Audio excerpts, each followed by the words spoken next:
दुनिया के 10 कंट्रीज जिसमें लाइब्रेरी सबसे ज्यादा है। आइए जानते हैं इस वीडियो में कि किस कंट्री में सबसे ज्यादा लाइब्रेरी है।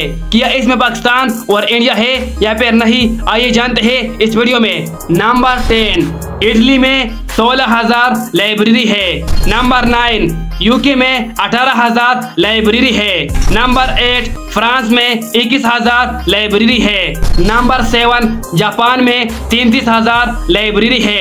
नंबर 6 जर्मनी में 37,000 लाइब्रेरी है। नंबर 5 रूस में 39,000 लाइब्रेरी है। नंबर 4 ब्राजील में 42,000 लाइब्रेरी है। नंबर 3 चाइना में 60,000 लाइब्रेरी है। नंबर 2 इंडिया में 90,000 लाइब्रेरी है। नंबर 1 अमेरिका में 1,06,000 लाइब्रेरी है। तो दोस्तों ये थे दुनिया के 10 कंट्रीज जिसमें लाइब्रेरी सबसे ज्यादा है।